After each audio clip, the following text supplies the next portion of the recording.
I'm in this airplane soaring, waving by. These wolves are down below. I see them waving high. They come with a big grin.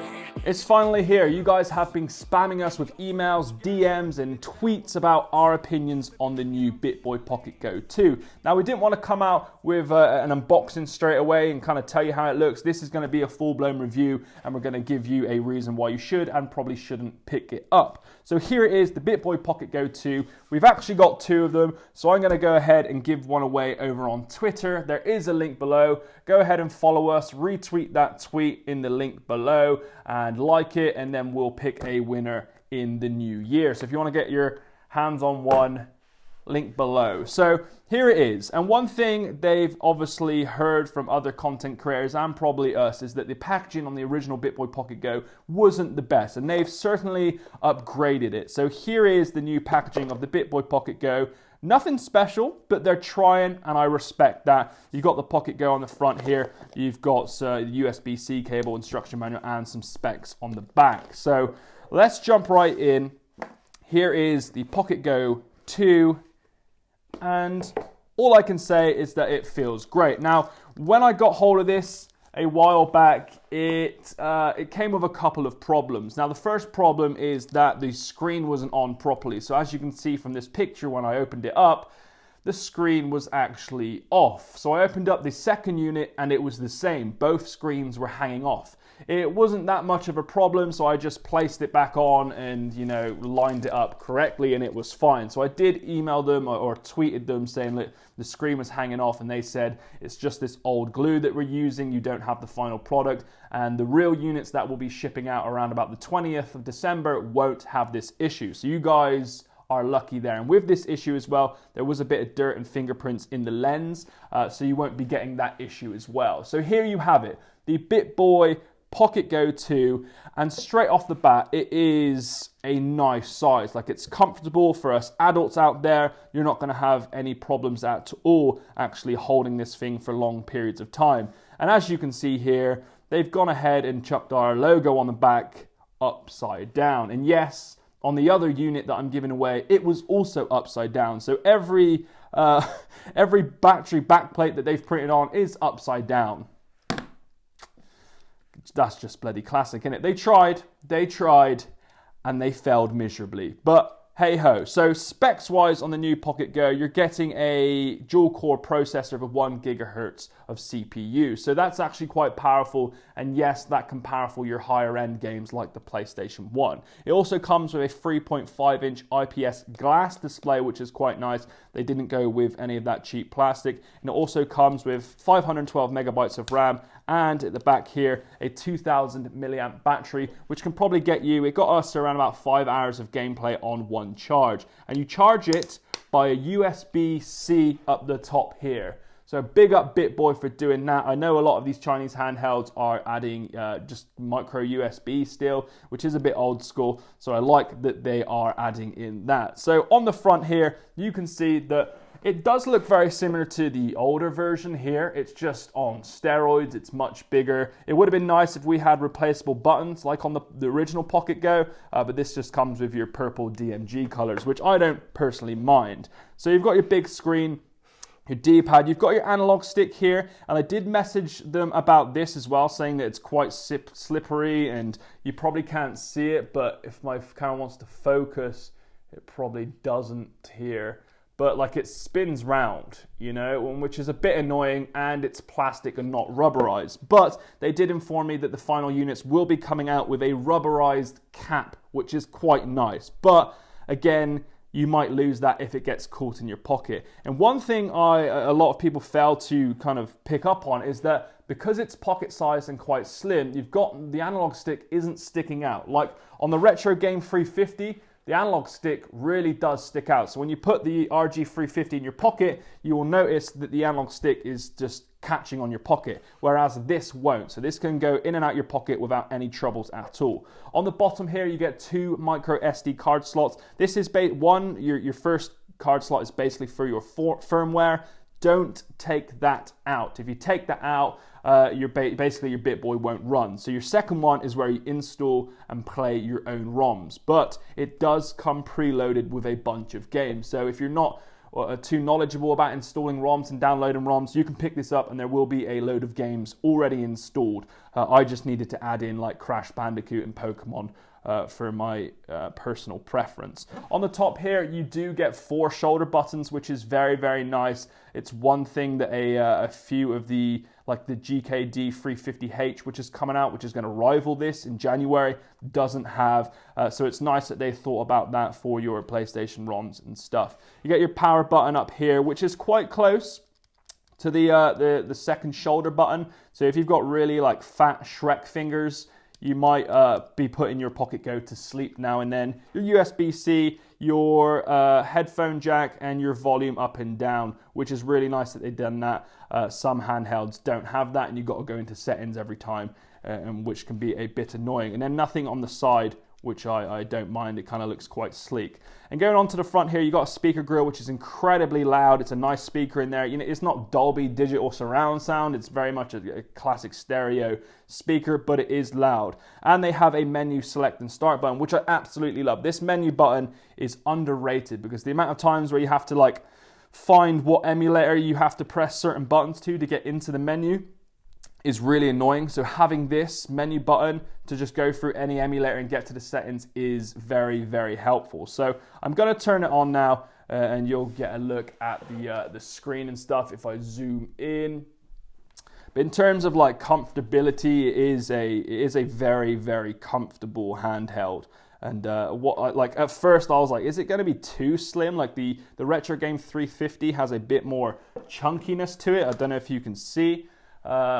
As you can see there, but the Pocket Go is very slim, and you know it's perfect for those of you chucking it in your pocket, let's say. So this is the menu you're gonna get. You know, it's nothing special. All of these Chinese retro handhelds come with something like this, just a very basic menu. You get your clock and crap that you don't really use, and then you get your emulators here. So this handheld can play MAME, DOS, FBA, NES, Game Boy, Genesis, Game Boy Color, WonderSwan, PlayStation 1, your Mega Drive, and your SNES. So you've got a wide selection there. And what I'm going to do is I can talk to you about the gameplay, and I'll be honest, it runs most of your stuff perfectly fine. But what I'm going to do is I'm going to go into a handful of these emulators now and show you around about 30 seconds of gameplay in each one. And you can make up your own mind whether you think it's good or not. But I can confirm it plays everything here perfectly fine. And then at the end, we'll get onto PlayStation 1 and put it through a little test. And I can confirm I'm quite impressed with this little handheld, and it's only $55. And the price range at the moment is good, but I've seen it on their site, it's reduced from like 80. And that means it will be competing with this here, the Retro Game 350, which is a much more well-built, more durable. It's got 2 analog sticks, and it's just a bigger, better handheld in my opinion. So they really need to keep down to around about the $50 price range to make this thing survive in this very competitive market. So without further ado, let's jump into NES emulation. So let's jump right in. If you wanted to go into menu, see, you just go into menu, you can load, you can save your ROMs, you can change the settings as well, which means you can turn into different ratios on your screen. But just come out of that and we can jump right in and let's play Kirby.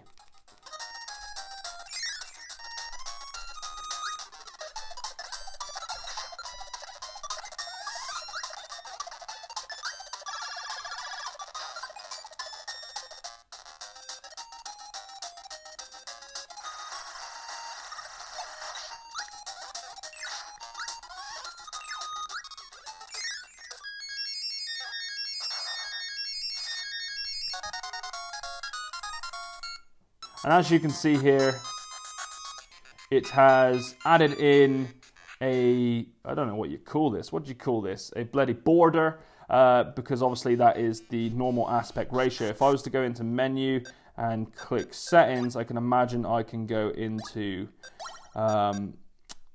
scaler here. So let's, I'm a big fan of full screen. I know a lot of people aren't, but I am. Let's go.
Yes.